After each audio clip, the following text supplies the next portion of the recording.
Jornal da Tarde está de volta, lembrando que você pode nos acompanhar diariamente, 1h30 da tarde, aqui pelo nosso Facebook, né, no @Jornal Estado MS, onde você está. Aproveita aí que você está assistindo nosso jornal, vai lá, deixa o seu comentáriozinho, um abraço, deixa o seu like lá, o seu joinha, que a gente gosta também de saber que você está interagindo com a gente.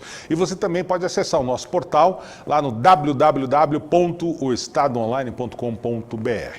Gente, nós vamos tratar agora de um assunto muito sério, mas muito sério mesmo. Nesta quinta-feira é comemorado o Dia Internacional de Luta contra a LGBTfobia.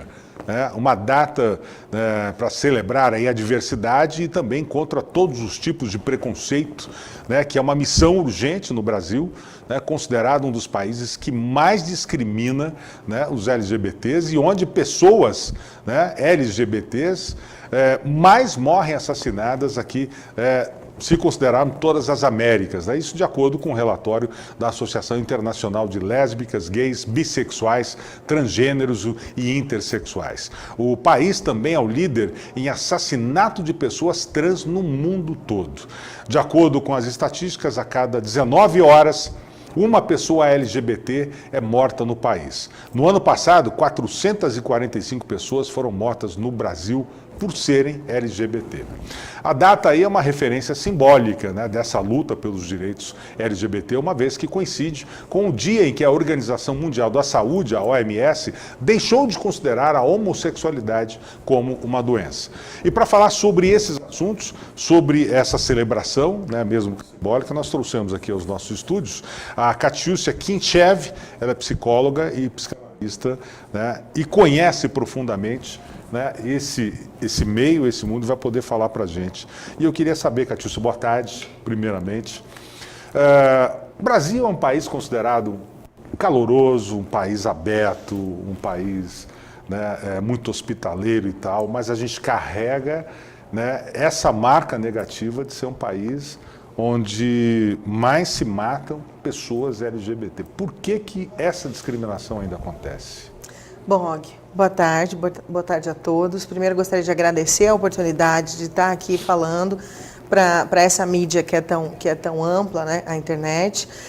O nosso trabalho, realizado em consultório, ele costuma ser um trabalho solitário. Nós atendemos as pessoas, acolhemos as suas angústias, as suas agruras, o seu histórico familiar, e não é sempre que a gente tem a oportunidade de falar sobre o sofrimento humano trazido individualmente para a coletividade. Como você lembrou bem na sua pergunta, o Brasil é conhecido por ser um país caloroso, um país amigável, cheio de sol, cheio de luz, mas isso não impede que haja um rechaço, que haja uma negativa contra o que é diferente. Então, se a gente pensar, não sei se você já ouviu falar, em países nórdicos, países europeus, onde o latino é tratado com diferença, os Estados Unidos, por exemplo, o latino... Os ticanos são isso é tratado com preconceito, e isso é retratado desde o cinema, a literatura, e isso é vivenciado com quem vai lá. Isso não quer dizer que haja um país melhor ou pior, quer dizer que tudo que é diferente, nós temos uma dificuldade grande para aceitarmos, para convivermos. Quer dizer, cada país tem a sua peculiaridade em não aceitar determinadas situações ou determinados estereótipos, digamos assim. Sim, comportamentos. E identidades. O brasileiro, ao longo das décadas, principalmente depois da abolição, da escravatura, sempre foi dito... Eu fui criada ouvindo, nós não somos racistas, você não pode ser racista, você não pode tratar diferente ninguém. E esses mesmo pai e mãe que me ensinaram a não ser racista, tinha negros apenas como empregados, ninguém namorou alguém de pele negra, e o homossexual era o viadinho. Eu acho que esse não é algo que aconteceu só na minha família. Nós vemos isso, tudo aquilo que é diferente, a gente até diz, não, eu aceito. Mas no cotidiano, no dia a dia e dentro de nós, há sim um não aceitar. Isso é de chamar atenção, porque se a gente parar para pensar, sobre esse conceito, aceitação. Bom, eu tenho que aceitar algo que é comigo. Por exemplo, sapatos apertados, aquele escarpão feminino que as mulheres adoram, né? Eu sempre digo, é uma prova de que nós não nos acostumamos só com o que é bom na vida, é o salto alto. O salto alto é a prova de que nós também nos acostumamos com coisas que não são tão boas, né? Então, eu aceito ou não o sapato apertado, a roupa apertada, um cabelo cacheado, um cabelo liso. Um defeito porque isso físico que você tem, alguma coisa que assim. isso tem a ver comigo. Agora, um corpo que eu vou lá e malho, ou não, ok, tô gordinha acima do peso. Agora, o que eu tenho que aceitar o que é seu? Por exemplo, você tem lindos cabelos brancos, né? Achei um charme, combina com seus olhos azuis. Muito obrigado. E por que eu não aceitaria? Ah, não. Cabelo branco não vai bem, ou em homem ou mulher.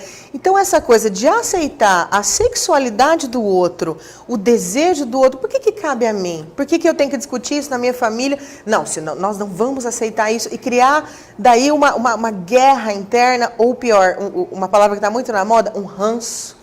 Daquilo que vem do outro que não é meu. Mas tem duas coisas que eu acho que tem que separar bem, né, Catiúcia? Que é a questão do aceitar e do respeitar. Exatamente. Né? Por exemplo, as pessoas podem não aceitar determinada situação, mas ficam na delas. O que a gente percebe é que algumas pessoas, além de não aceitar, elas não estão dispostas a respeitar aquela situação. Esse é um conceito, isso que tem acontecido. Esse é um conceito caríssimo, Og, que é o respeito. Né? O sentimento de empatia, de alguma forma a gente se colocar no lugar do outro. Vem a campanha do agasalho, vem a campanha do Dia das Crianças, vamos ajudar moradores de rua. E aí, quando você cita no início da reportagem, na chamada, o dia de comemoração LGBT, eu tenho a impressão, trabalhando com essa população, não exclusivamente, eu tenho a chance de ter um consultório bem heterogêneo quanto aos atendimentos, não há o que se comemorar. Recentemente foi comemorado o Dia da Mulher e eu escutei muito isso nas redes sociais. Não há muito o que se comemorar. Pelo número de pelos números, pelos dados, tem. Mas, no entanto, há sempre que se lutar. E é interessante, uma vez eu fui dar uma palestra e aí perguntaram se eu tinha algum parente homossexual ou se eu era homossexual. Eu falei, não, eu não preciso ser homossexual, nem ter alguém próximo da minha família para respeitar isso que é diferente de mim. Né? Então, no Brasil, tem sido muito falado, até piadas na internet, porque não existe o dia do orgulho hétero, porque hétero é a norma. A norma é a norma, né? Eu sempre brinco com pais que chegam ao meu consultório, eu brinco com uma forma de manter a leveza de um assunto tão sério como eu fiz agora há pouco com você. Quando a gente tem um filho pequeno, eu tenho um filho de 9 anos, a gente não olha assim, que bonitinho, vai ser viadinho quando crescer. Ou uma menina, que bonitinha, vai ser uma sapatãozinha quando crescer. Não, porque essa não é a norma. Né? A norma é que eles cresçam. A norma é hétero. Com aquela formação, né? Sim, a norma é heteroformativa e as pessoas colocam isso, esse paradigma da sexualidade, da mesma forma que se coloca, eu quero que tenha um bom emprego, eu quero que não se envolva com drogas. E a sexualidade, ela vem de um desejo insondável. Ou seja, não dá pra gente colocar uma sonda e fazer um exame lá dentro daquele corpo e naturalizar o que é patológico, o que é doença e o que é normal. O desejo, ele tem uma característica de transpassar todos os limites, como uma coisa meio líquida, sabe? Então, não dá pra gente pôr nessa norma hétero que ser isso ou ser aquilo é certo ou é errado. E você não tem ideia do sofrimento que essas pessoas trazem. Eu imagino. A impressão que dá, Catiúcia, é que o advento das redes sociais, da internet, eu acho que provocou muito isso. Porque o que eu vejo, né, que as pessoas, quando estão nas suas redes sociais, através de perfis, de páginas no Facebook, através do Instagram, de qualquer outra maneira, elas se sentem protegidas, pseudo-protegidas, né, por uma certa redoma que a rede te dá. E acham por bem falar o que bem entende e vomitarem o que bem entende. Só que eu estou percebendo que digamos assim, esse ódio que às vezes as pessoas expressam nas suas redes sociais, essa coragem, entre aspas, que elas têm nas suas redes sociais, está extrapolando para o mundo físico. Então, quando ela, por exemplo, ela agride uma pessoa na internet, ou quando ela tem a coragem de responder digamos assim, ofender uma pessoa na internet, a impressão que dá é que essa pessoa ela sente a mesma coragem fora dela que veio ali da internet. Por isso que eu acredito que elas acabam desrespeitando mais outras pessoas. E também acredito que venha, por exemplo, essa evolução que nós temos, né? Os LGBTs estão mais à vontade, digamos assim, né? Para poder assumirem as suas relações perante a família, publicamente e tal. E eu acho que é isso que tem incomodado muita gente, que não estava acostumado a ter, por exemplo, duas mulheres se beijando, dois homens se beijando do seu lado, agora está vendo isso com mais frequência. Será que não seria esse comportamento também que está deixando as pessoas um pouco mais apreensivas em relação a isso ou não? Você tocou em pontos muito importantes. Eu tenho a impressão que a rede social ela é um megafone. Ela é um megafone e um palco. Né? Até tem muitos artistas aí que são tão famosos, mais nas redes sociais do que nas mídias mais conhecidas.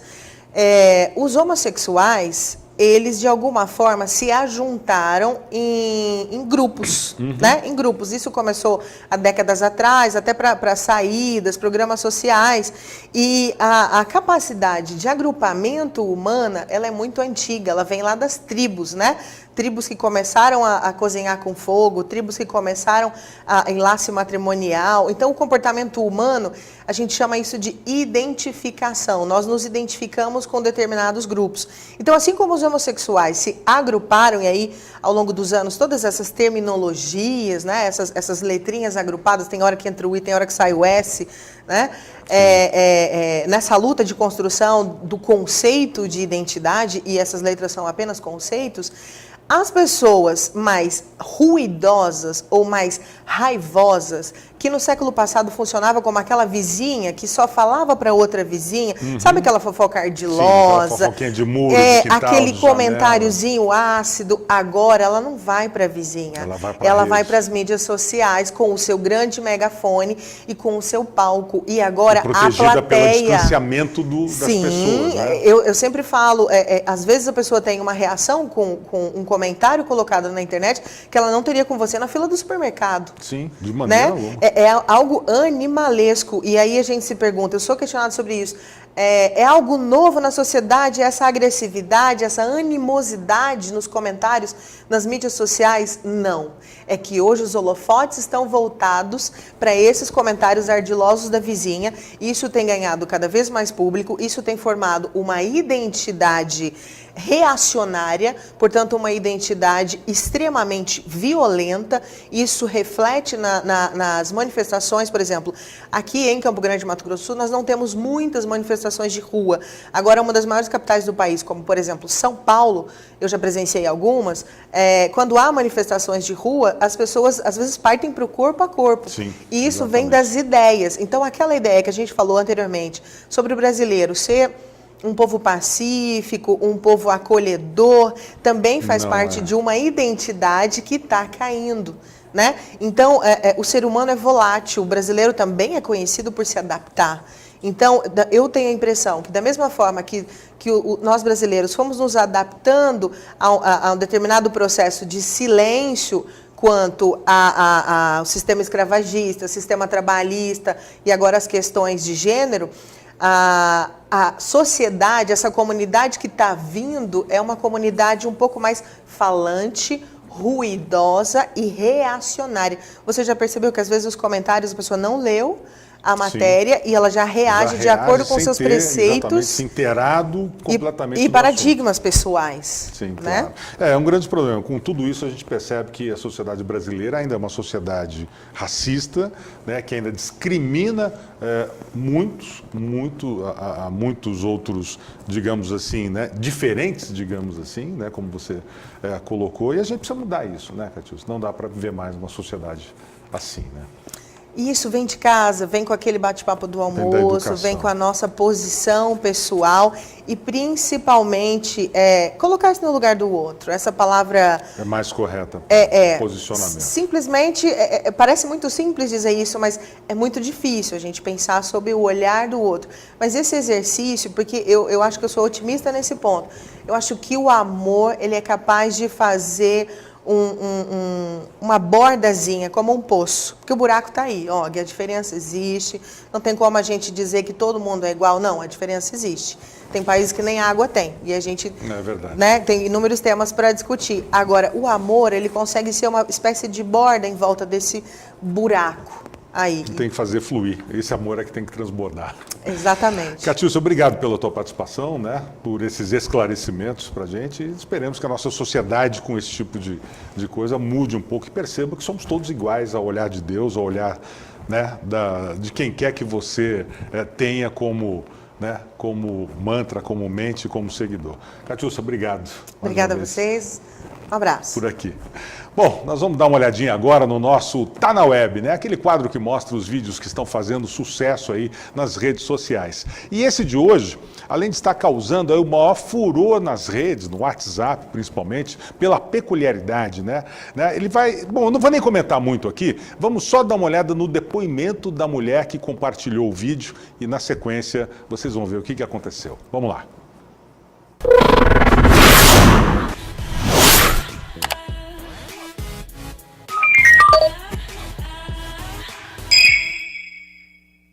Foi incrível, foi sensacional. Tinham 3 instaladores da Copel. Nós tínhamos pedido para que eles fossem na nossa casa para trocar nossa internet. E eles foram, fizeram uma instalação e viram o meu piano na sala. Eu sou apaixonada por música, por piano.